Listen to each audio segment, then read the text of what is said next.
The year was 1354. The world had just survived a pandemic, and people wanted to leave their homes, see the world, share ideas, explore new cultures, and create magnificent works of art.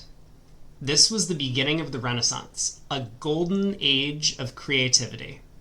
Today, I'll be sharing a brief history of Renaissance art and the contributions of 30 artists.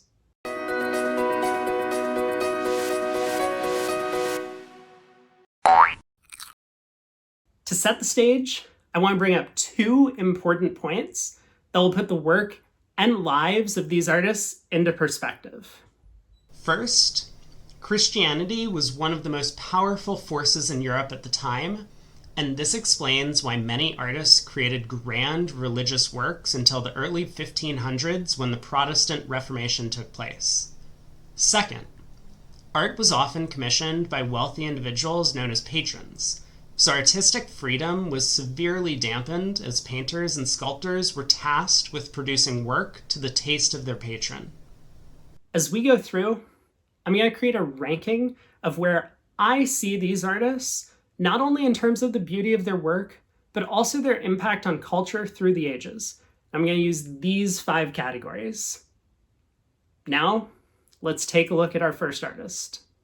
Filippo Brunelleschi was an architect and engineer, most famous for designing and constructing the dome of the Cathedral of Santa Maria del Fiore. He rediscovered linear perspective in painting, where all lines meet at a single vanishing point, bringing 3 dimensions onto the canvas. Basically a founder of the entire movement, rediscovered linear perspective. That's just gotta be GOAT material.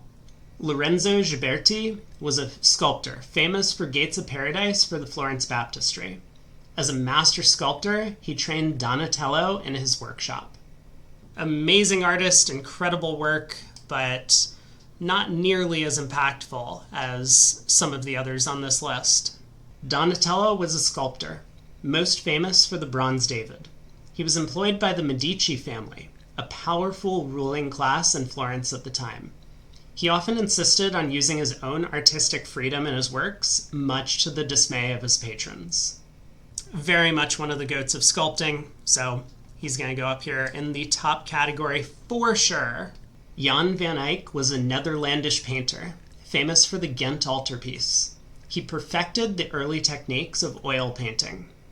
It's really hard to decide where this guy goes, but I'm going to put him in highly influential. Fra Angelico was a painter, famous for the Annunciation and altarpiece for the Church of San Domenico. His work portrayed a deep love for humanity and his faith. In comparison with some of the rest of the names on this list, I'm just going to have to put him down, and his work's kind of cool, I guess. Masaccio was a painter, famous for the frescoes of the Brancacci Chapel. His use of space, form, light, and perspective were mimicked in Western painting for centuries after his death. In comparison with some of the other names, I think I just can't really put him much higher than this yellow category. Filippo Lippi was a painter, famous for the frescoes in the choir of the Cathedral of Prato. His work was characterized by a balance of techniques from Fra Angelico and Masaccio. Don't worry, I'm not putting everyone in the yellow category. I'm going to stick him down here. Giovanni Bellini was a painter, famous for the Feast of Gods, although many of his works were destroyed by fire in 1577. His use of oils added to a mature art style that showed the character of the Venetian school of art. I'm going to put his work at highly influential. Andrea Mantegna was a painter, famous for Camera degli Sposi in the Palazzo Ducale. His use of perspective transformed a rectangular box into a vibrant scene to make visitors feel as if the room was larger than it really was. He created his first solo work at age 17. Donato Bramante was an architect, famous for St. Peter's Basilica in Rome. He introduced the high Renaissance style characterized by symmetry and featuring pieces such as domes, arches, and columns, tributing the ancient Greek and Roman styles. He is the GOAT of architecture for this time period. Sandro Botticelli was a painter, famous for the Birth of Venus. As with those before him, he learned to master linear perspective. I'm going to put him down here towards the bottom. Hieronymus Bosch was a Netherlandish painter, famous for the Garden of Earthly Delights. His works focused on the temptations of humans and devilish desires. I'm going to stick him up in the highly influential category. Leonardo da Vinci was an artist, sculptor, architect, and engineer, famous for the Mona Lisa. He craved knowledge of all kinds, but was fascinated with anatomy. He is most known for his mastery of emotion in paintings through facial expressions and poses. He really is one of the greatest. Matthias Grunwald was an artist, famous for the wings of the Isenheim altarpiece. He used vivid colors, a trademark of Renaissance painting. I'm going to put him up in amazing artists. Albrecht Dürer was a painter, famous for praying hands, a symbol of faith in the Christian church. He was known to capture emotions in his paintings. I'm going to put him in the highly influential category. Giorgione was a painter, famous for The Tempest.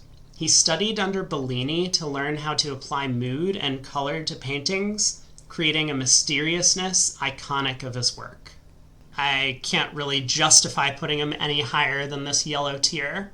Michelangelo was a painter, sculptor, and architect, famous for the frescoes on the ceiling of the Sistine Chapel. His mastery of several art forms and the plethora of his sketches and documents make him one of the most prominent Renaissance artists. I will stick him up there right next to his good friend Leonardo da Vinci. Raphael was a painter and architect, famous for the School of Athens in the Vatican. He studied Leonardo's paintings, but added his own influence by creating simple figures reflecting serene emotions. I think I'm going to stick him in amazing artists. Andrea del Sarto was a painter, famous for the frescoes in Chiostro dello Scalzo. He contributed to the foundation of Florentine mannerism, characterized by elongated proportions and exaggerated anatomy. I'm going to stick him as highly influential. Titian was a painter, famous for Bacchus and Ariadne. Completed almost 400 works, which was a massive number. I'm just going to have to put him into the GOAT. Hans Holbein was a painter, famous for The Ambassadors. He was the portraitist for the court of King Henry VIII. I think his work's kind of cool. Giorgio Vasari was an artist, but more famous as an author. He wrote The Lives of the Most Excellent Painters, Sculptors, and Architects, a collection of biographies of Renaissance artists. He's definitely the GOAT historian of that age. Tintoretto was a painter, famous for The Last Supper and San Giorgio Maggiore. He produced almost 300 artworks. I'll give him credit for being an amazing artist. Plautilla Nelli was a painter, famous for The Last Supper. She was the first known female Renaissance artist. Her work is characterized by vivid emotions added to the characters' faces.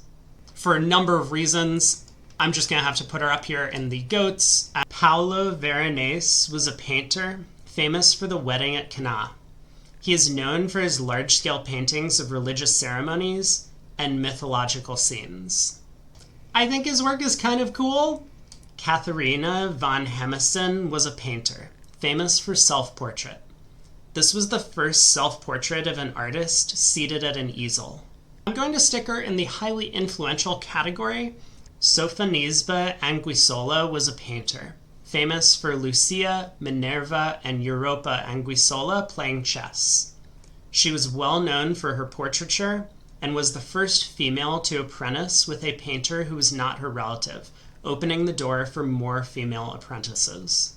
I think I'm going to put her as one of the GOATs. El Greco was a painter, famous for the burial of the Count of Orgaz. His work didn't see much appreciation until the 20th century development of Expressionism and Cubism, which derived naturally from his work. Clearly a highly influential painter, Lavinia Fontana was a painter, famous for self-portrait at the clavichord with a servant. She was the most prolific female artist of the time, producing over 100 works. I'm going to stick her down in this yellow category.